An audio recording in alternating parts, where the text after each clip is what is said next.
আসসালামু আলাইকুম এভরিওয়ান। আচ্ছা, এখন আমি যে কেকটা ডেকোরেশন করব, এটা কিন্তু একটা চকলেট ফ্লেভারের কেক। এটা আমার একটা অর্ডারের কেক ছিল। এটা একটা ছোট ছেলে বেবির জন্য ছিল। ওর মেবি 1 উইক আগে জন্ম হয়েছিল। তো এটা একটা জাস্ট ওয়েলকাম কেক ছিল। এর আগেও একটা কেক খেয়েছিলেন, এটার টেস্ট অনেক পছন্দ হয়েছে। এরপরে উনি সাথে সাথে এই কেকটারও অর্ডার করে দিয়েছেন। আমি যেভাবে চকলেট কেকটাকে ডেকোরেশন করি বা চকলেট কেকটাকে বানিয়ে দেই, আলহামদুলিল্লাহ এখন পর্যন্ত যারা যারা নিয়েছেন সবাই ভীষণ পছন্দ করেছেন এবং আবার চকলেট কেকের কথাই বলেন। খেতে অনেক মজার হয়। এই কেকটা নিয়ে আসি। এই কেকটা যেহেতু একটা ওয়েলকাম কেক ছিল, এটার কি ডেকোরেশন করব চিন্তা করতেছিলাম, কারণ আমার হাতেও খুবই কম সময় ছিল।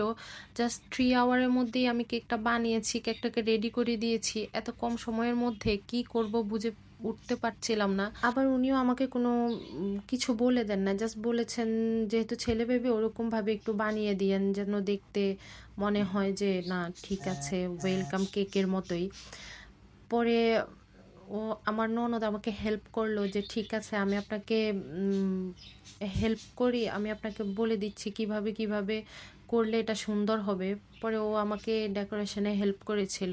আচ্ছা, এই যে কালার মিক্সিংটা এটা আমি করেছিলাম জাস্ট একটু সামান্য পরিমাণে 1 ফোঁটা ইয়েলো কালার দিয়ে আমি এই কালারটা নিয়ে এসেছি। এটা দেখতে অনেক আই সুদিং একটা কালার।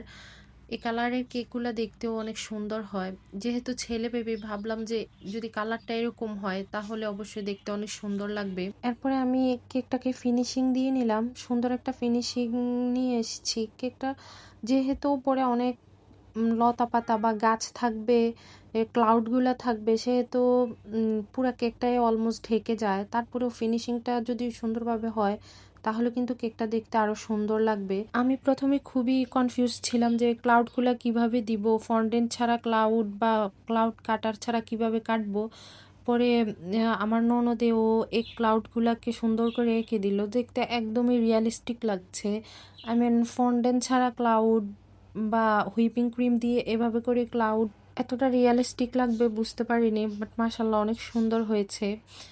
এরপরে উপরে অনেকগুলা লতা পাতা গাছ এই এই জিনিসগুলো দিয়ে দেওয়ার কারণে কেকটা একদমই রিয়েলিস্টিক হয়েছে। বেবির যে ওয়েলকাম কেক, এটা একদম সুন্দরভাবে ফুটে উঠেছে। আকাশ বা নিচের গাছ সবকিছু মিলিয়ে জিনিসটা অনেক সুন্দর ছিল। কেকটাও আমার পার্সোনালি অনেক পছন্দ হয়েছে। আপনারা যারা ইন্টারেস্টেড আছেন এই পেজে অর্ডার করতে পারেন। যে কোনো কাস্টমাইজ কেকে আমরা অর্ডার নিয়ে থাকি। গাছের ডালগুলো যখন ক্লাউডের উপরে সুন্দর করে দেওয়া হয়ে যাবে, ডালগুলোকে আরো একটু রিয়েলিস্টিক লাগার জন্য আমি এখানে দিয়ে দিয়েছি চকলেটের যে ইমালশনটা আছে উপর দিয়ে একটু একটা কাঠি দিয়ে দিয়ে দিয়েছি হালকা করে। এখন এই লিপসগুলো দেওয়ার পরে একদমই কেকের লুকসটাই চেঞ্জ হয়ে যাবে। দেখতে অনেক কি সুন্দর হয়েছে। আমি কিন্তু খুব কনফিউজ ছিলাম যাদেরকে কেকটা দিচ্ছি, ওনারা যেহেতু কোনো ডিজাইন দেয় নাই পছন্দ করবে কি করবে না, তো উনি নিজেও অনেক পছন্দ করেছেন কেকটা। যারা যারা আমার এই ভিডিওটি দেখছেন, যদি ভিডিওটি ভালো লেগে থাকে প্লিজ একটা লাইক, কমেন্ট এন্ড শেয়ার করে যাবেন। আজ তাহলে এই পর্যন্তই। আল্লাহ হাফিজ।